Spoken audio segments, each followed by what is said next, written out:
Olá, meus amigos, tudo bem com vocês? Eu espero que sim. Eu estou gravando essa monitoria aqui para vocês, para a gente é, fazer uma revisão do conteúdo da prova um, que vai acontecer na semana que vem. Eu não vou conseguir fazer ao vivo com vocês, e é por isso que eu estou fazendo essa revisão de forma gravada. Beleza, meus amigos? Então, quais são os tópicos que nós iremos abordar hoje na monitoria, tá? Os seguintes tópicos são: o primeiro é a questão da história. A gente vai fazer só um comentáriozinho em cima da história dos direitos fundamentais, a questão da historicidade, tá? Depois nós iremos falar sobre o poder constituinte, derivado, originário, decorrente, revisor, tá? E depois a gente vai falar sobre a pirâmide de Kelsen, que é a hierarquia das normas, beleza?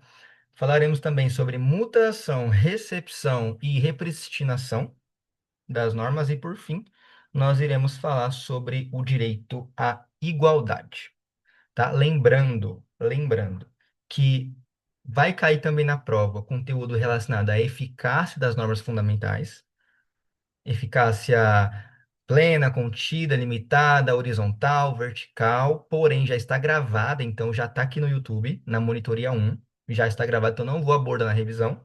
E também o tema relacionado aos princípios fundamentais, também já gravamos, já está no canal no YouTube, tá bom? Então esses dois temas nós não iremos abordar, mas vai cair na prova, então olhem as gravações que já estão disponíveis aí no YouTube, beleza? Meus amigos, então é o seguinte, quanto à questão da história dos direitos fundamentais, tá? É importante a gente frisar que no começo, na primeira Constituição, a Constituição lá de Dom Pedro, né, de 1824, é importante a gente frisar que essa Constituição e os direitos fundamentais eram destinados a poucas pessoas, não era para todo mundo. Eram só as elites que tinham esses direitos fundamentais. Lembra que a gente comentou na questão da historicidade, que a gente foi conquistando os direitos no decorrer do tempo? Então, um momento poderia existir, um exemplo que eu dei aleatório, sobre a questão de poder existir tortura, hoje não pode mais, sobre poder existir pena de morte, hoje não existe mais, e etc. e tal. Exatamente. Isso se refere à historicidade. No 1824, os direitos fundamentais eram destinados apenas às elites. Depois, né, lá para 1891, veio uma nova Constituição em 1891, mas não atingiu apenas as elites, mas atingiu todo mundo, porém com ênfase no direito à liberdade. Tá? O direito à liberdade foi um direito é, que alcançou a todos. Os outros também, segurança, propriedade, mas o que alcançou geral mesmo, incluído ricos e pobres, foi os direitos relacionados à liberdade. E, por fim, em 1988, que é a nossa Constituição atual, os direitos fundamentais conseguiram alcançar a todos, não apenas liberdade, mas todos os outros direitos. Todas as pessoas agora possuem esses direitos, não apenas as elites. Isso quem proporcionou foi a Constituição atual que a gente tem, de 1988, tá? E, bom, quando a gente fala sobre os direitos fundamentais, é importante a gente abordar o fato de que existem três gerações de direitos fundamentais. Vou dar uma pausa e eu já volto. Meus amigos, voltamos, tá? Então vamos falar agora sobre a primeira dimensão. Na verdade, vamos falar agora sobre as dimensões ou gerações dos direitos fundamentais, tá bom? Temos a primeira geração, a segunda e a terceira. Também temos mais três, totalizando seis, mas a gente não vai abordar essas seis porque não há um consenso doutrinário quanto ao tema, apenas há um consenso relacionado às três primeiras gerações, então é essa que a gente vai abordar, é essa que vai cair na prova, tá? Primeira dimensão e primeira geração está relacionado aos direitos individuais. A primeira geração está relacionada ao fato de o Estado se abster de interferir na vida do indivíduo, chamada liberdade negativa, tá? Então, exemplo de primeira geração, dos direitos, né, fundamentais de primeira geração, é o direito à propriedade do indivíduo, porque a propriedade está relacionada a um indivíduo, são direitos individuais. Direito à vida, que é um direito relacionado ao indivíduo. Então, pessoal, a primeira geração, primeira dimensão dos direitos fundamentais está relacionada aos direitos individuais, está relacionada aos direitos aos indivíduos. São normas de direitos fundamentais que protegem o indivíduo em si, e não o coletivo. E também significa o fato de o Estado não interferir na sua vida. Ele não vai interferir. Pode ser qualquer direito, o Estado não vai interferir. Isso na primeira dimensão, na primeira geração. A segunda geração não são relacionadas a direitos individuais, mas sim relacionadas a direitos sociais. Direitos sociais da segunda geração, ao contrário da primeira, a primeira é uma liberdade negativa. Negativa porque o Estado não faz. A segunda geração é relacionada à liberdade positiva, que significa o fato de o Estado fazer. São direitos sociais. O nome já diz. São direitos sociais. São direitos que o Estado ele interfere, ele atua ativamente em benefício para o benefício social. Então, o primeiro, a fonte da primeira geração é a liberdade. A fonte da segunda geração é a igualdade. Então, o Estado ele vai agir para promover uma igualdade. Por isso que nos e os direitos sociais da segunda geração estão incluídos educação, estão incluídos saúde. Então, o Estado ele atua ativamente para promover os direitos sociais. Segunda geração. Terceira geração não está preocupada agora com de o Estado agir e interferir na vida do indivíduo para proporcionar para ele educação, saúde, para proporcionar para ele uma propriedade. Não, os direitos fundamentais relacionados à terceira geração estão relacionados para o benefício do coletivo e não para o benefício de um indivíduo. Tá? Então, o exemplo, né, de direito fundamental da terceira geração está relacionado ao meio ambiente ecologicamente equilibrado, direito à comunicação, direito à autodeterminação dos povos, e a fonte da terceira geração é o direito, é a fraternidade, não é direito, é fraternidade. Então, primeira geração, liberdade. Segunda geração, igualdade. Terceira geração, fraternidade. Tá? Esses três elementos. Tá? Então, essas são as três gerações dos direitos fundamentais. Tá bom? Passando agora para o segundo tópico que está relacionado ao poder constituinte. Poder constituinte significa o fato de a Constituição Federal ser criada, ser modificada, ser alterada, ser revisada, ser revogada e ser adicionado qualquer coisa à Constituição Federal. Isso significa poder constituinte. E quem tem esse poder de fazer esse tipo de coisa que eu acabei de dizer relacionada à Constituição é o povo. É eu e você. Porém, quem faz isso diretamente são as pessoas que nós, povo brasileiro, elegemos lá para o Congresso Nacional e para o Senado Federal. Então, quando a gente fala de poder constituinte, ele é dividido em dois. Primeiro, originário e depois, derivado. O poder constituinte originário ele significa o fato de o Estado, o Congresso Nacional, o Poder Legislativo, o povo, tá? Eles vão dar início a uma nova ordem jurídica, né? Então, vai ser rompida a ordem jurídica anterior e cria-se um novo Estado, né? Salvo engano, posso estar enganado, a nossa última Constituição foi a de 1966, 64. Foi uma dessas duas, nossa última Constituição, tá? E essa era uma Constituição antiga. A nossa Constituição, agora de 1988, ela rompeu com a ordem jurídica da de 1966. E o que convocou a Constituição de 88 foi uma emenda constitucional número 26 de 1985, que convocou a Constituição atual que nós temos hoje. Tá? Então, Poder constituinte originário, ele é caracterizado por ele dar uma nova ordem jurídica, uma nova Constituição. E isso é o poder constituinte originário. E ele é dividido em quatro características, né? Ele é inicial, ele é autônomo, ele é incondicionado e ele é ilimitado.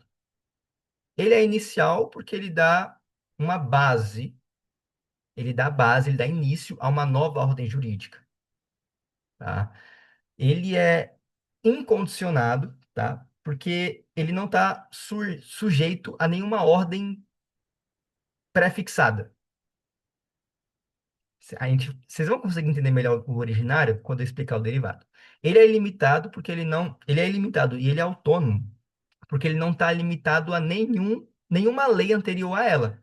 Então, a Constituição de 88, ela não está limitada a nenhuma lei anterior a essa Constituição. Então, vamos supor que lá em 1970 tinha uma lei, e agora para a gente fazer uma nova Constituição, essa nova Constituição, ela precisa respeitar, ela precisa estar limitada por essa lei de 1970? Ou pela própria Constituição de 1960, essa nova Constituição que vai vir agora, ela pode ser limitada pela Constituição anterior? Não. Por isso que ela é limitada. Porém, como tudo no direito existe uma exceção e tudo depende, a exceção é o princípio da vedação do retrocesso social. O que significa isso?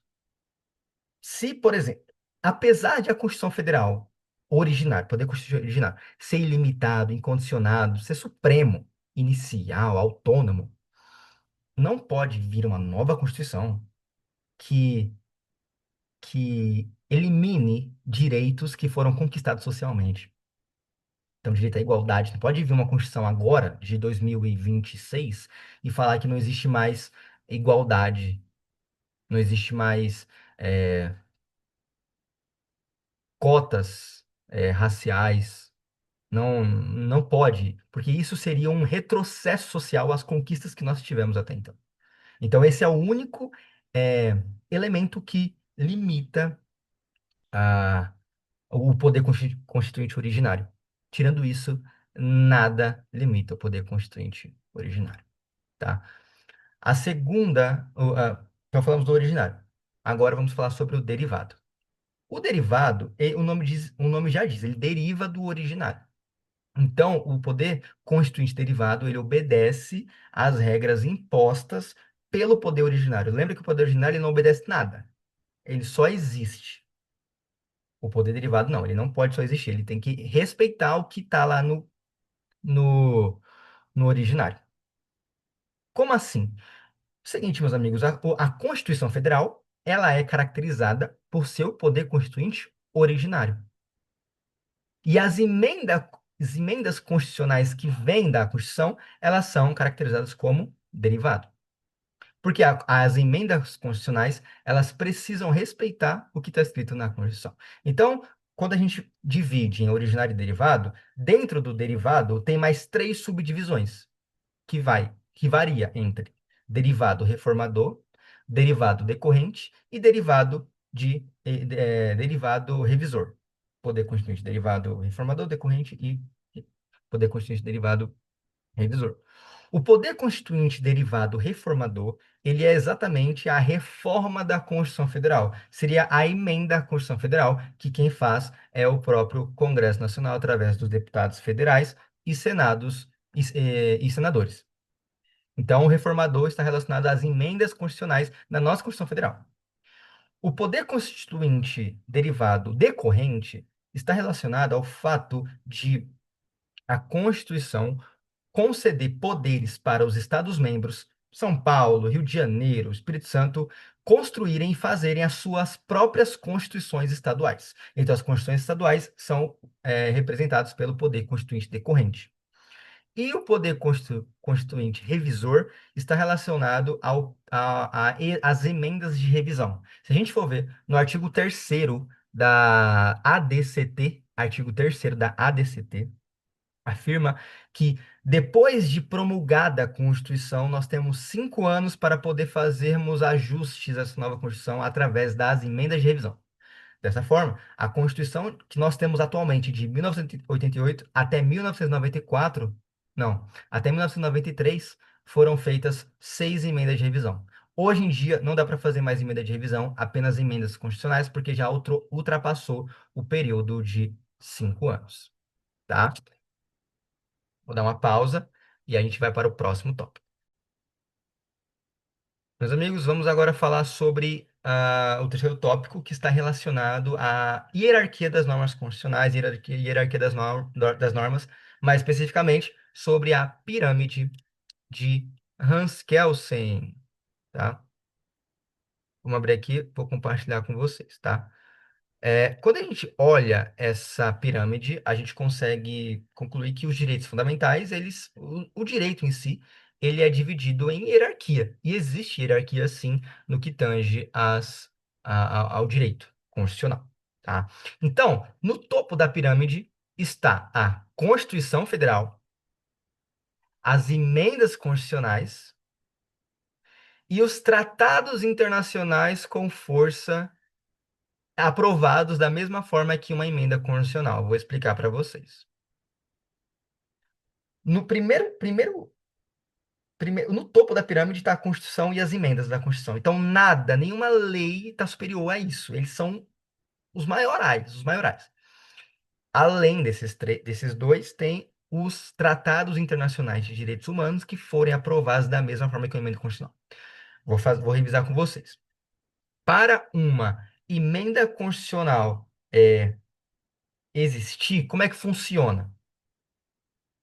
3/5 dos parlamentares precisam votar para aprovar essa emenda, tanto no Congresso, na Câmara, quanto no Senado. 3/5 é muita gente. É muita gente. 3/5 na Câmara e 3/5 no Senado. Passa, sei lá, um mês. E aí acontece um segundo turno, onde tem que novamente ser 3/5 na Câmara e 3/5 no Senado. Passando por esse segundo turno e aprovando novamente, acontece a emenda constitucional. É assim que a emenda constitucional é aprovada. Se a gente for ver, as leis ordinárias, as leis federais, as leis complementares, né, as leis ordinárias, elas são aprovadas num rito muito mais tranquilo e fácil do que o rito de emenda constitucional. Agora, se a gente pega um tratado internacional e aprova ele no Brasil da mesma forma que a emenda constitucional, relacionado aos dois, e quando eu falo da mesma forma, está relacionado aos dois turnos, esse tratado internacional de direitos humanos, que só pode ser sobre direitos humanos, vai ter a mesma força, crise, vai ter a mesma força de uma norma da Constituição, vai ter a mesma força de uma emenda constitucional. Esse tratado de direitos humanos. Somente nessa hipótese de ser aprovado da mesma forma que a emenda constitucional, que é um procedimento muito mais rígido de ser aprovado.